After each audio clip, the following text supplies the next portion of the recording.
Night, 6:31 p.m. We're not quite into sky dark yet, but I gotta get it going. It's the 15th of February 2026. As I said, about 6:30, and what you're seeing there is the brilliant Rigel, a near zero magnitude star, Alpha Orionis. And we're going to be spending a lot of time in Orion this evening, and I don't want to give it away, but we may actually encounter some of the most brilliant deep sky studies possible in the night sky. So let's move on. I'm going to capture far north studies first, JIC, and then we'll come back to them if necessary later on in the evening. And hopefully we will not lose anything to roof tries. So here we go. Let's move on. Beautiful stars in the background, Elijah Arthur. NGC 1912. It's an open cluster in Auriga. It's collectively brighter and was discovered by Charles Messier as number 38, magnitude 6.4, 21 arc minutes in size, with our neighbor there, NGC 1907.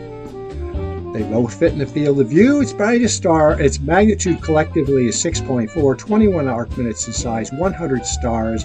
Its brightest stars are magnitude 9.5. Once again, that 3 magnitude delta. It's a class 3-2, which means it's less condensed than NGC 1907, but it's equally in terms of distribution of brightness. We're at right ascension 5 hours, 28 minutes, 40 seconds with a declination of plus 35 degrees, 50 minutes and 54 seconds. Okay, NGC 1952 probably got Messier pretty worked up when he first saw it. However, it turned out to be not a comet, but a supernova remnant in Taurus, and he listed it as the first entry in his catalog. M1. Magnitude 8.4 collectively, 8 by 4, which means about 32 arc minutes in size, which gives it a magnitude of average surface brightness, maybe 12.5. I have to calculate it. 6,500 light years distant. RA is 5 hours, 34 minutes, 31 seconds, with a declination of plus 22 degrees and 52 seconds. NGC 1960, and because the Olympic ice skating is going on at this time, plus other events, I named it the skating pairs. So you've got the man holding the woman, skating on one foot and going down the ice. This open cluster is in Auriga. It's also known as Messier 36, magnitude 6, 12 stars, 12 arc minutes in size, 60 stars, and the brightest is magnitude 8.9, which once again is roughly 3 magnitudes fainter than the cluster as a whole. It's a class 2, which means fairly condensed, 3, which means stars are disparate brightness, 4,300 light years distant. RA is 5 hours, 36 minutes, 18 seconds, with a declination of plus 34 degrees, 8 minutes and 24 seconds. Okay, here we get to see just how dark the sky is tonight. I'm telling you, there was this huge atmospheric river that was heading in our direction, and then it swirled off the coast, making this dark sky possible for at least an hour or so. This, of course, is a globular cluster, and you might assume it's probably bright enough to have been discovered by Messier, even though he was at 49 degrees northern latitude, and you'd be right. It's in Lepus the Hare, otherwise known as Messier 79, magnitude 7.7, smallish 7.8 arc minutes in size, brightest stars are 13.1. So when you subtract from a globular cluster the brightest stars from the total magnitude, you typically get something between 5 and 7 magnitudes, and in this case it's about 5.5. This is a class 5, which means a little more condensed than most. A class 6 would be the middle.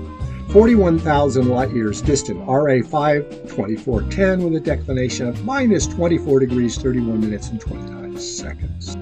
Okay, NGC 1924 is quite visible right in the middle of the 30X field, so you know it's a brighting. Galaxy in Orion, magnitude 12.5, but kind of small. 1.6 by 1.2 arc minute spiral with a bar and lowercase bc, and a ring And I've discovered I really like 105X. We are fully making out its frontier, its annularity. That annularity is going to be somewhere around magnitude 16, 16.5. It's 112 million light years distant, so smallish, maybe 40,000 light years in diameter. RA 52802 with a declination of minus 5, 1838. We are having a fine, transparent sky. NGC 1964 is a galaxy in Lepus, also in a diffraction bar. It's a magnitude 10.8. Ooh, giving a nice edgy on appearance. 5.5 by 2.1 arc minutes. Brilliant core, so what do you think? Spiral with a bar and a lowercase b. 71 million light years distant, puts this at about 120,000 light years in diameter. RA is 533.21 with a declination of minus 21.56.46. And if we didn't have this diffraction bar, boy, the sky looks really good deep south, doesn't it? Okay, we're going to finally get clear about NGC 1973. It's a nebula in Orion, magnitude 7, 5.5 arc minutes in size. I suspect it's this part of the nebulosity here because there's a break here. And let's disregard this craziness over here. So it's an emissive type nebula. It's kind of bluish, not reflective. 1,600 light years distant, like the rest of everything else here. In the Orion spiral, sub-spiral arm, we're at right ascension 535.04 with a declination of minus 4 degrees, 43 minutes and 54 seconds. So now you know where the sword is, about minus 5 degrees down from the celestial equator. All right, it's possible this part of the nebulosity is in fact NGC 1975. All of this is one nebular cloud of star formation. It's magnitude 7, 10 by 0.5 arc minutes in size. Yep, that qualifies. It's elliptical, it's emissive, 1,600 light years distant. Right ascension is 535.18 with a declination of minus 4 degrees, 41 minutes and 5 seconds. Really looks seriously good there, doesn't it? Great sky. Okay, I figured something in here would be next, but that's not the case. This, what we're seeing right here, is NGC 1976. Let's fill the field. Nebula in open cluster in Orion. Of course, it has the famed trapezium of stars, which means 5 stars. Actually, there's 6 that can be resolved in a 6-inch scope, as I recall. It's otherwise known as Messier 42. It's magnitude 4 totally, 90 by 60 arc minutes, and basically it spills outside the field of view here. You can see nebulosity all the way up into this corner and down there. It's an emissive and reflective, 1,300 light years distant. 300 light years closer than 1973. It's interesting. I always thought it was 1,600 light years distant. RA is 535.16 with a declination of minus 5 degrees, 23 minutes and 24 seconds. Hello, great nebula. Okay, NGC 1977.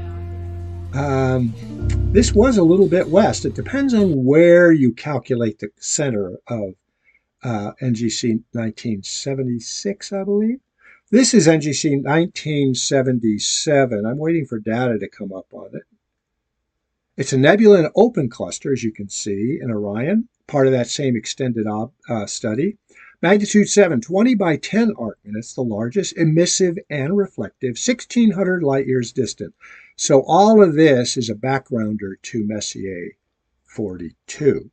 RA is 535.16 with a declination of minus 4 degrees, 51 minutes and 0 seconds. Let's go ahead and frame it up, just the whole series up, excluding Messier 42. And that's our, I think it's about a 75x view. Quite beautiful, isn't it? Well, we've gone deep south here, and it looks as good as anything further north on a poorer night. What we're looking for here is NGC 1979, a galaxy in Lepus the Hare. It's magnitude 11.8, 2.2 by 1.8 arc minute lenticular spiral, 68 million light years distant, so 50,000 light years in diameter. RA is 534.01. Here's a 105x view. And declination is minus 23 degrees, 18 minutes and 35 seconds. Very, very nice. And it shares the space with other galaxies. And these will be further to the east. We may encounter them this evening. All right. NGC 1982, of course, also has a Messier designation of 43. In the 109 initially, but eventually 110 listed studies in Charles Messier's catalog. Magnitude 7, 20 by 15 arc minutes. Now, I describe this as the conch shell nebula. It's emissive, and this may be where I got our 1600 light years distance for M92, because Messier 43 is 1600 light years distant. Therefore, it's a background study by about 300 light years. RA is 5:35:31 with a declination of minus 5 degrees, 16 minutes and 3 seconds. And let's go to that 105x view. And okay, we're doing another one of those outside the box explorations. We are having a look at NGC 1992, another galaxy in Colombo. Magnitude 13.6 this time, 1.1 by 0.7 arc minutes, spiral with a lowercase a. And here is its confrere. So this is the second galaxy, 472 million light years distant, obviously part of a group. There are probably many faint galaxies here. We're only seeing the brighter ones. RA is 5:34:31 with a declination of minus 30 degrees, 53 minutes and 48 seconds. NGC 1993 is a brightish galaxy in Lepus the Hare, magnitude 12.4, 1.5 by 1.4 arc minute lenticular spiral, 135 million light years distant, maybe 70,000 light years in diameter. RA is 5 hours, 35 minutes, 25 seconds with a declination of minus 17 degrees, 48 minutes, 55 seconds. We are 23 and a half minutes into this video. Not bad. Okay, NGC 1999 is our last study in the NGC 1900 to 1999 series. And what we're obviously seeing here is a star with nebulosity. Let's get our 105x view. 2 by 2 arc minutes. Boy, look at that void. Barnard must have loved it. He loved those dark nebulosities. Emissive and reflective. 1,500 light years distant. We got a pair of streamers, slow walkers going through the field. Actually, I'm seeing a third now. That's rather extraordinary. I'd love to see somebody make a right angle turn so I can declare you a UFO, a real super aeronautical craft. 1,500 light years distant, RA is 5:36:25 with a declination of minus 6 degrees, 42 minutes and 57 seconds. Okay, a wee bit of a tag on this one. Of course, we are looking at bands on the run, Jupiter at some 450x. It is well into the sky's middle third. We are getting a fairly decent view, and if we were to stack this, it would be quite sharp. But you have to take multiple images, and then you have to manually stack them, and that requires much more time than I have on my hands.